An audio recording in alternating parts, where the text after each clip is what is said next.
Hello students, welcome to R V classes. और आज का जो टॉपिक है वो है Raoult's law for non volatile solute. इसके पहले हम लोग जो पढ़े थे राउल्ट्स लॉ, उसमें Raoult's law for liquid liquid solution था। और जो हमारे दोनों लिक्विड थे, मतलब जो सॉल्यूट था और जो सॉल्वेंट था, वो दोनों थे वोलाटाइल, मतलब जिनका दोनों का वेपर बन सकता था। बट आज जो राउल्ट्स लॉ देखना है उसका सेकंड पार्ट देखना है, जिसमें अब जो सॉल्यूट हम मिलाएंगे वो नॉन वोलाटाइल होगा, मतलब जिसका वेपर नहीं बनता है। नॉन वोलाटाइल सब्सटेंस कहने का मतलब है जिसका वेपर नहीं बनता है। तो ऐसा सॉल्यूट मिलाएंगे ऐसे सॉल्वेंट में जिस सॉल्यूट का वेपर ना बनता हो, और जो सॉल्वेंट है वो मेरा वोलाटाइल रहेगा जिसका वेपर बनता है। तो आइए स्टार्ट करते हैं आज का लेक्चर। जैसे मैंने एक बीकर लिया और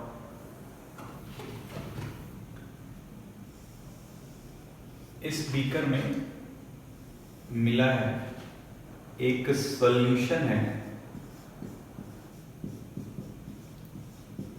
और सॉल्यूशन जो है मिलकर बना है वो है सॉल्यूट प्लस सॉल्वेंट। जो मेरा सॉल्यूट है वो है नॉन वोलाटाइल, और जो मेरा सॉल्वेंट है वो है वोलाटाइल। ठीक है, तो इसमें हमने मिलाया दो चीज, एक है सॉल्यूट और एक है सॉल्वेंट, दोनों को मिलाया तो बन गया सॉल्यूशन। अब जो सॉल्यूट है वो है नॉन वोलाटाइल और जो सॉल्वेंट है वो क्या है, वोलाटाइल है। और इस बर्तन को हमने कर दिया सील, इस कंटेनर को क्या कर दिया, सील। अच्छा, अगर हम सॉल्वेंट को मान ले रहे हैं कि वो A नाम का है और हमारा सॉल्यूट क्या है, B नाम का है, तो ये बताइए कोई सॉल्यूट है या चीनी ही है, किसी सॉल्वेंट पानी में मिला दिया गया और अच्छे से उसको मिला दिया गया, एक होमोजीनियस सॉल्यूशन बन गया। तो अगर एक होमोजीनियस सॉल्यूशन बना है तो उसमें A के भी पार्ट होंगे और उसमें B के भी पार्ट होंगे, मतलब A का भी मॉलिक्यूल होगा और B का भी मॉलिक्यूल होगा, हर जगह होमोजीनियसली मिक्स होगा। अच्छा ये बताइए जो सरफेस पे होंगे मॉलिक्यूल, यहाँ पे जो होंगे मॉलिक्यूल, मान लीजिए 2 3 4 5 मॉलिक्यूल को मैंने दिखाया, तो क्या सिर्फ और सिर्फ पांचों मॉलिक्यूल A के ही होंगे, या सिर्फ पांचों मॉलिक्यूल B के ही होंगे, या दोनों के होंगे? तो किसके होंगे, दोनों के ही होंगे, क्योंकि होमोजीनियस मिक्स है तो A का भी हो सकता है और B का भी हो सकता है। चलिए मान लीजिए कि ये A का है, ये A का है और ये A का है, और ये वाला जो है वो B का है और B का है। अच्छा, B जो सॉल्यूट है वो नॉन वोलेटाइल है, तो क्या इस B का वेपर बनेगा? नहीं। A का बनेगा? हाँ। तो यहाँ पे जो वेपर बनेंगे हमारे वो बस और बस किसके होंगे, अरे बोलिए, बस और बस किसके होंगे ये वेपर? तो किसके होंगे, बस A के होंगे, मतलब A सॉल्यूट के। तो यहाँ जो वेपर बन रहा है, वेपर वो और सिर्फ किसका है, A का है, क्योंकि B जो है सॉल्यूट वो नॉन वोलेटाइल है, उसका वेपर बनेगा या नहीं बनेगा? तो ठीक है, अगर यहाँ पे वेपर A के बन रहे हैं तो जो वेपर प्रेशर होगा वो भी सिर्फ और सिर्फ किसका होगा, वेपर प्रेशर, या सिर्फ और सिर्फ हम लिख दे रहे हैं प्रेशर, वो सिर्फ और सिर्फ किसका होगा, A का होगा। इतनी बात क्लियर है? चलिए ठीक है। अब जो ये सोल्यूशन बना है, अगर हम उसका वेपर प्रेशर ऑफ सोल्यूशन निकालें, अगर वेपर प्रेशर ऑफ सोल्यूशन निकालें, तो वेपर प्रेशर ऑफ सोल्यूशन हम इसके पहले पढ़े थे कि वो होता है Pa प्लस Pb, मतलब पार्शियल प्रेशर ऑफ A और पार्शियल प्रेशर ऑफ B।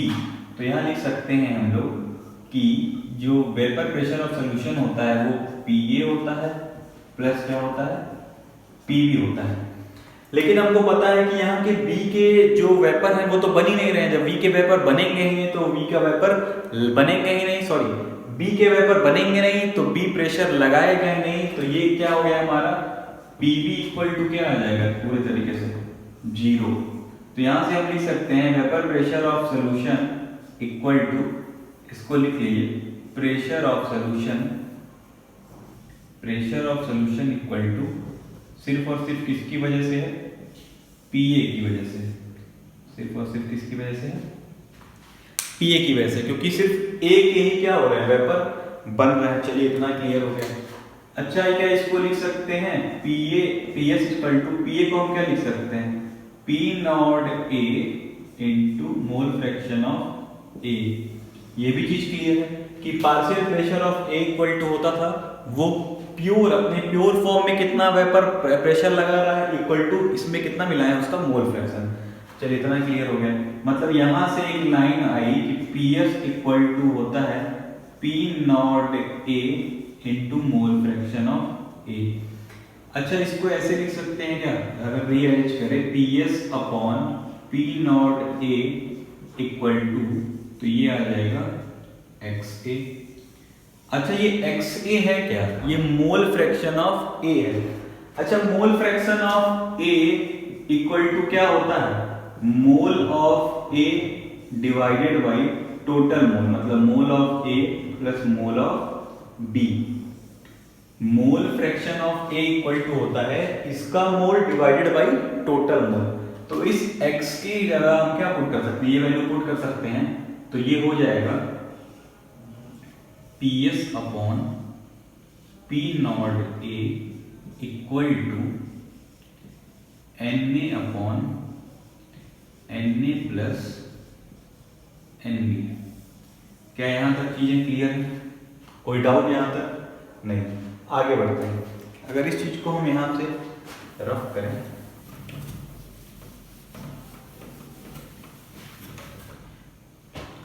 तो अगर हम दोनों साइड से 1 से इसको सब्ट्रैक्ट कर दें, subtract 1 from both side, subtract by 1 from both side, तो ये हो जाएगा 1 minus pressure of solution upon pressure of A pure form equal to 1 से इसको ही माइनस करते हैं 1 अपॉन Na प्लस Nb। ये इधर जाएगा तो होगा P naught A minus pressure of solution upon P naught A equal to, ये इधर जाएगा तो आ जाएगा सब कट के Nb upon Na plus Nb।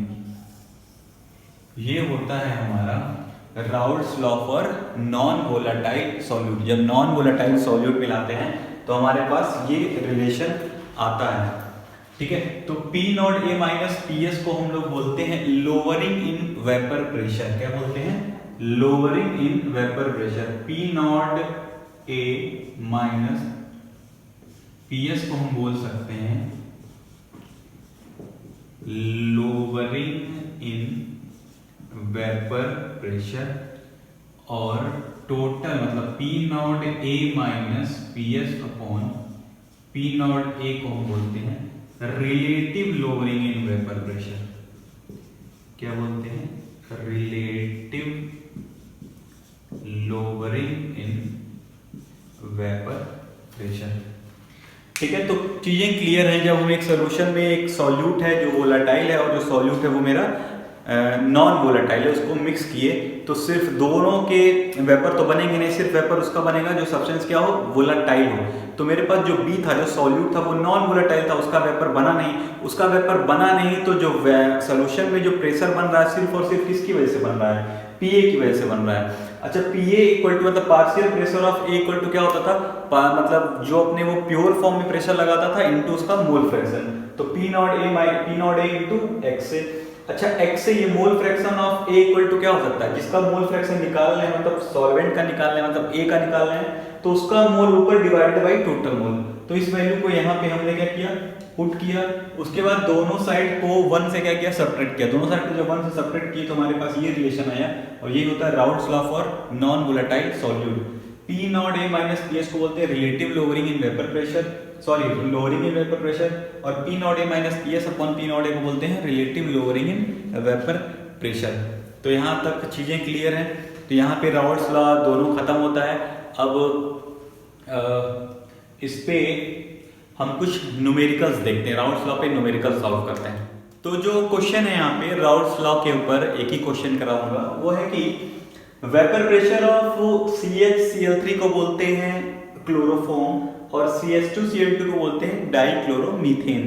तो vapour pressure of CHCl3 and dichloromethane at 298 kelvin are 200 mm of Hg and 415 mm of Hg respectively. मतलब जो दोनों सॉल्यूट या सॉल्वेंट जो भी आपका लिक्विड दिए गए हैं उनका वेपर प्रेशर इनके प्योर स्टेट में दे दिया गया है दोनों का। आपसे पूछ क्या रहा है, calculate the vapour pressure of the solution. Solution का वेपर प्रेशर पूछ रहा है बाय मिक्सिंग इतना ग्राम ऑफ क्लोरोफॉर्म और इतना gram of 40 gram of dichloromethane. कह रहा है कि जब 25.5 ग्राम ऑफ क्या क्लोरोफॉर्म मिलाया जा रहा है और 40 ग्राम ऑफ डाइक्लोरोमीथेन मिलाया जा रहा है, तो कह रहा है कि उसके बाद सोल्यूशन जब दोनों को मिक्स कर देंगे तो सोल्यूशन का वेपर प्रेशर क्या होगा, और इन दोनों के प्योर स्टेट का वेपर प्रेशर पहले ही दे दिया गया है। तो जो भी प्रीवियस लेक्चर देखे होंगे उनको पता है कि प्रेशर ऑफ सोल्यूशन निकालने का या वेपर प्रेशर ऑफ सोल्यूशन निकालने का फॉर्मूला होता है पार्शियल प्रेशर ऑफ कौन है, तो ए या बी की जगह मैं लिख दे रहा हूं सीधे कि partial pressure of CHCl3 plus partial pressure of CH2Cl2। Clear है? इसका जो फॉर्मूला होता है अगर फर्दर एक्सपेंड करें तो ये होता है मतलब P नॉट इसका इसके प्योर स्टेट में वेपर प्रेशर इनटू इसका मोल फ्रैक्शन प्लस इसका इसके प्योर स्टेट में वेपर प्रेशर इनटू इसका मोल फ्रैक्शन। ठीक है, ये ही सॉल्व करना है, ये सॉल्व हो जाएगा तो हमको इसका प्रेशर ऑफ सॉल्यूशन मिल जाएगा। हमको ये दोनों भी पता है कि इसका वेपर प्रेशर इसका वेपर प्रेशर क्या होता है, बट हमको निकालना क्या है मोल फ्रैक्शन, और मोल फ्रैक्शन निकालने से पहले हमको क्या निकालना पड़ेगा इन दोनों का मोल। तो हमको दिया हुआ है क्वेश्चन में मास ऑफ CHCl3 कितना दिया है 25.5 ग्राम। इसी के बगल में इसका मोलर मास भी लिख लेते हैं। इसका मोलर मास होता है CH3Cl3 का करेंगे तो आएगा 119.5। इसी तरह लिख लेते हैं मास ऑफ CH2Cl2 का कितना दिया है 40 ग्राम, और इसका मोलर मास जो होता है वो होता है 85 ग्राम। तो ऊपर वाले का सबसे पहले मोल निकाल लेते हैं, मतलब मोल ऑफ CHCl3। तो इसका वेट कितना दिया है 25.5 डिवाइडेड बाय इसका मोलर मास 119.5।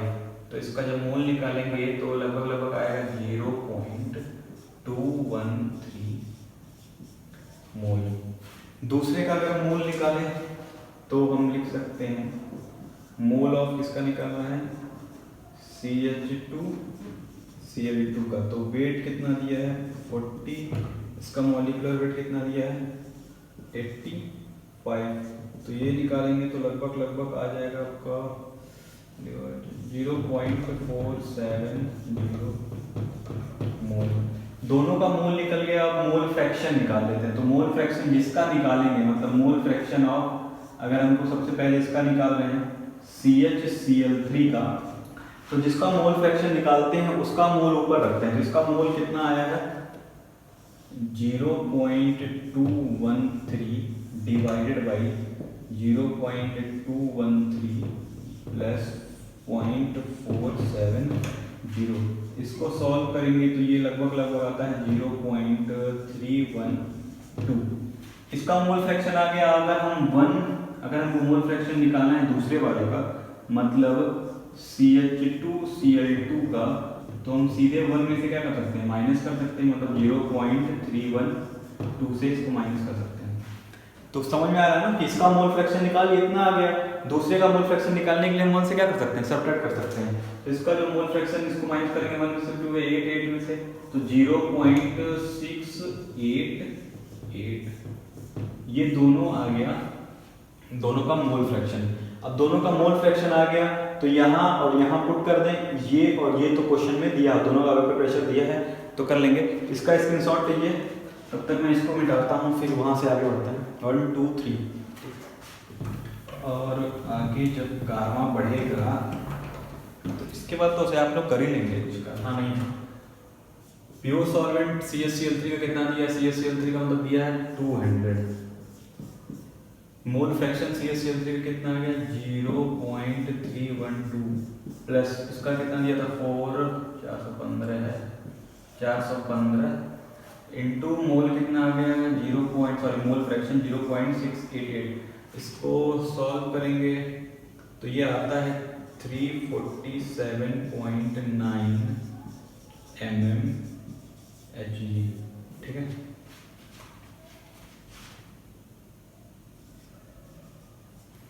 तो क्लियर है। वेपर प्रेशर निकालना था सोल्यूशन का। हमने क्वेश्चन में हमको प्योर दोनों का वेपर प्रेशर प्योर अपने प्योर फॉर्म में दे दिया था। इसका और इसका मोल फ्रैक्शन निकालना था। मोल फ्रैक्शन निकालना आप सबको आता है, नहीं आता तो मेरा प्रीवियस लेक्चर्स कुछ देखिए, पता चल जाएगा। उसके बाद सॉल्व किए और निकल के आ गया हमको प्रेशर ऑफ सोल्यूशन। दूसरा पूछा है कि मोल fraction of each component in vapour phase. Vapour phase को भी निकालने का तरीका मैं बताया हूँ, नहीं पता है तो अभी सॉल्व करते ही। तब तक आप इसका स्क्रीनशॉट निकालिए तो मिटाता हूँ, फिर आगे तो अब तक आप नोट कर लिए होंगे, तो फिर इसको भी मिटाते हैं और दूसरा क्वेश्चन देखते हैं कि दूसरा क्वेश्चन ये क्या हो रहा है।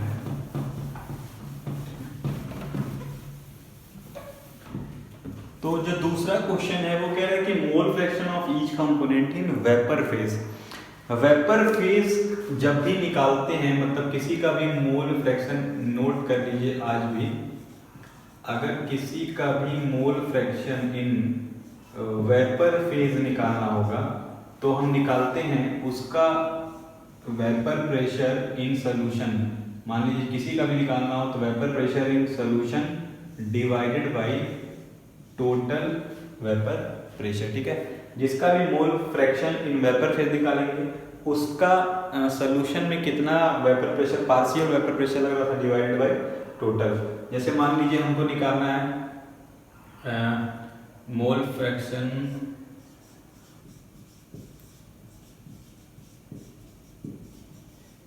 फ्रैक्शन ऑफ CHCl3 का in vapour phase. Mole fraction of CHCl3 in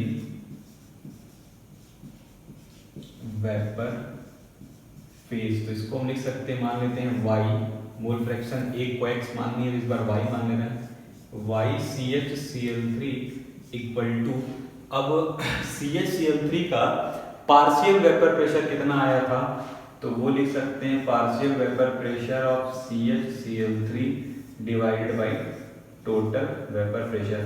partial आप जो भी अगर मल्टीप्लाई किए होंगे उसका प्योर इनटू उसका कितना मोल फ्रैक्शन था तो वो आएगा 62.4 डिवाइडेड बाय टोटल कितना आएगा 347.9 और इसको सॉल्व करेंगे तो 0.18।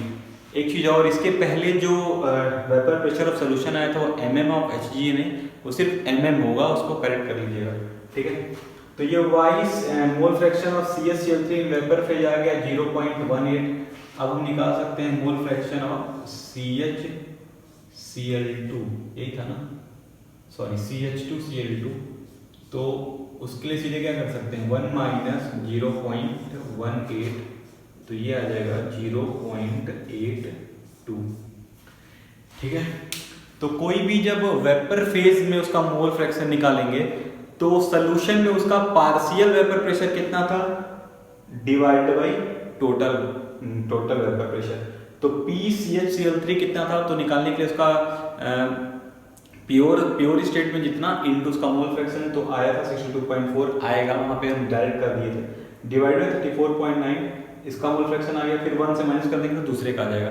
तो यहाँ पे Raoult's law liquid in liquid solution पहले खत्म हो गया था, Raoult's law for solid in liquid ये आज खत्म हो गया और न्यूमेरिकल भी हो गया। इससे टफ न्यूमेरिकल आपके बोर्ड में आएगा नहीं, और भी न्यूमेरिकल में लास्ट में कराऊंगा ओवरऑल। तो अब तक के लिए अभी तक के लिए तो नहीं, आगे पढ़ते हैं, आगे का टॉपिक है ideal and non ideal solution. तब तक के लिए गुड बाय।